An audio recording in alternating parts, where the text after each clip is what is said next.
के तरफ से एक एस्पिनाज का केस किया गया है, जिसमें एक आरोपी का पकड़ा गया जिसका नाम है दीपेश भाटुभाई गोहिल।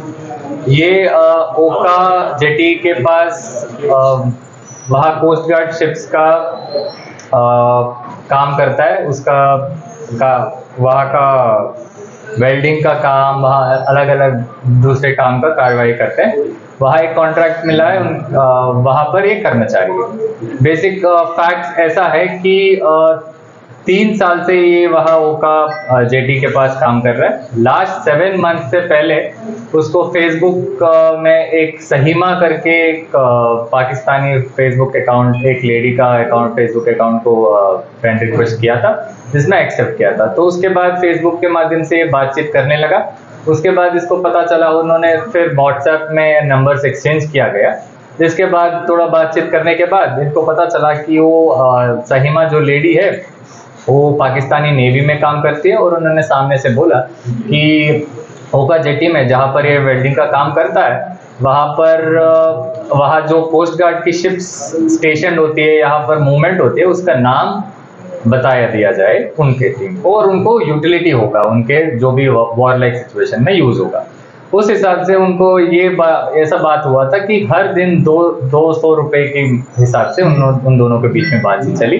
तो लास्ट 7 मंथ्स में हमको पता चला कि 7 वैसे बैंक ट्रांजैक्शंस हुआ, जिसका टोटल वैल्यू अराउंड 42,000 जो अलग बैंक अकाउंट से इसके 3 दोस्त के बैंक अकाउंट से मिला गया। तो इसके हिसाब से हमको जो बात में मिला, उसके हिसाब से हमने उनको एक पूछपरछ के लिए बुलाया था, और उनके फ़ोन को टेक्निकल एनालिसिस के माध्यम से हमको पता चला कि वो जो फ़ोन में जिनके साथ ये बात कर रहा था, उसका जो आईपी हमने रिकवर किया वो पाकिस्तान का आईपी निकला, जिससे साफ पता चलता है कि जो भी सहीमा नाम से धारण करके बात कर रही है वो पाकिस्तान के तरफ से बात कर रही है, और जो हमारे इंडियन कोस्ट गार्ड की शिप्स का सेंसिटिव इन्फॉर्मेशन इनसे लिया जा रहा है। और इनको भी प्रायर इन्फॉर्मेशन था कि ऐसा जो इन्फॉर्मेशन देना बिल्कुल इंडियन सीक्रेसी में, इंडियन सीक्रेट इन्फॉर्मेशन है, वो जो देना नहीं चाहिए।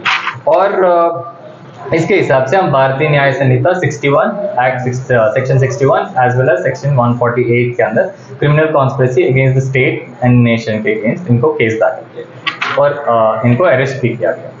सर, ये जो महिला है सहीमा, उनको ये इन्फॉर्मेशन कहाँ से मिलती कि ये पर्टिकुलर बंदा है या इसको हमको कांटेक्ट करना है? नहीं, ऐसा नहीं होता है। जैसे आपको पहले भी ऐसे केसेस हुए थे जिसमें ये पर्टिकुलर इंडिविजुअल को टारगेट नहीं करते, ये ओवरऑल ऐसे प्रोफाइल, हमारे हिसाब से ऐसे बहुत सारे फेक प्रोफाइल करते हैं, और इनमें से वो अटेम्प्ट करते हैं कि कौन कौन थोड़ा वीक है, जो हमको पैसे के लालच में ऐसे इन्फॉर्मेशन दिया जाएगा। तो ऐसा इन्फॉर्मेशन बहुत सारे ट्राई करते होंगे, जिसमें से 1-2 सफल होते हैं, जिसके कारण हम केस करते हैं। सर, तकरीबन 1 महीने के आसपास सेम टू सेम केस है। लास्ट 26 अक्टूबर को भी इसी तरह का केस था, जिसमें भी कोस्ट गार्ड की ही इंफॉर्मेशन मांगी जा रही थी। गुजरात के एंटी ड्रग्स अभियान के तहत कोस्ट गार्ड जितना एक्टिव पिछले कुछ समय में हुआ है, क्या उसी को लेकर पाकिस्तान इस तरह का ट्राई कर रहा है कि कोस्ट गार्ड को टारगेट किया? जैसे वो भी एक रीजन है। एट द सेम टाइम आपको पता चला है, कोस्ट गार्ड अकेला और हम भी कोस्ट गार्ड के साथ बहुत सारे जॉइंट ऑपरेशंस करते हैं, जो जॉइंट इंटेलिजेंस के ऊपर काम करता है। एग्जैक्टली जैसे आपने बोला, एक तो एंटी ड्रग्स का जो हमने ऑलरेडी ड्रग फ्री इंडिया का जो नेशन वाइड हमने चालू रखा, मिशन मोड में काम कर रहे, उसके अगेंस्ट भी उनको इन्फॉर्मेशन ये काम रहेगा। At the same time war like situation के लिए इनको ये इन्फॉर्मेशन यूटिलिटी होगी। जिस नंबर से बातचीत हो रही थी वो इंडियन नंबर था सर के साथ? बिल्कुल, जो नंबर वो लिया गया, जिनके वो इंडियन नंबर के माध्यम से ही इनसे बात कर रहे हैं। सर, कितने टाइम पहले से ये बातचीत कर रहे थे और क्या डील हुई थी दोनों के बीच में? अराउंड 7-8 मंथ्स पहले से इनका संपर्क में आए थे फेसबुक के थ्रू। उसके बाद इन्होंने व्हाट्सएप के माध्यम से बात करना शुरू किया। पर इनका डील ऐसा ही था कि पर डे जब भी ये इन्फॉर्मेशन देगा, पर डे 200 के हिसाब से इनको बातचीत चली। For example totally in the terms of 6,000 per month. Sir, तो मात्र 200 रुपए के लिए वो इतनी बड़ी, यानी जो आप बोल रहे हो कि ट्रेप करता था, दूसरों को इन्फॉर्मेशन देता था, तो उसके पीछे दूसरी कुछ लालच थी कि नहीं? मात्र 200 रुपए के लिए करता हुआ?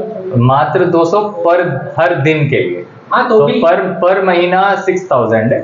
तो उसके अलावा भी एक बार आपको इन्फॉर्मेशन मिलता है तो उसके ऊपर जैसे आपके लिए मात्र होगा, पर हमारे लिए सबके लिए मात्र होगा, पर उनके लिए उनकी स्थिति के लिए शायद हो सकता है कि उसमें वो लालच में पड़ इसका और गया। कोई बैकग्राउंड मिला है सर, क्रिमिनल बैकग्राउंड? अभी के लिए नहीं है, पर उनको प्रायर बिल्कुल इन्फॉर्मेशन था, ऐसा इन्फॉर्मेशन बिल्कुल नहीं देना चाहिए। और जिससे ये बात किया था साहिमा, उन्होंने सामने से इनको बोला गया कि ये पाकिस्तान नेवी से है और ऐसा इन्फॉर्मेशन हमारे लिए, हमारे कंट्री आपके कंट्री के अगेंस्ट हमारे लिए फायदा लायक है। उसके बावजूद भी बिना पैसा के लालच ना लालच बात की बात है, पर उसके बावजूद भी इसने दिया, तो उसके कारण ये केस था। सर अभी तक ऐसा कोई इन्फॉर्मेशन जो दी गई हो, महत्व की इन्फॉर्मेशन जो पहुंचाई गई हो यहाँ से वहां तक? कोस्ट गार्ड का शिप्स के नाम्स और जिस डेट में भेजा वो इन्फॉर्मेशन दिया गया, जो हमने टेक्निकल एनालिसिस के हिसाब से हमने रिट्रीव किया। सर पेमेंट जो था वो किस तरह से किया जा रहा था? तो ब्रीफली बता दिया जाए तो वो भी डमी अकाउंट से ही मोस्टली भेजते होंगे, उसके अगेंस्ट तपास चलेगा जो भी बैंक अकाउंट से आया। पर इसके पास जो आया था, इसके पास खुद का बैंक अकाउंट नहीं था, तो उसके दोस्त के बैंक अकाउंट में दिलवाता था और इन दोस्त से कैश लेता था।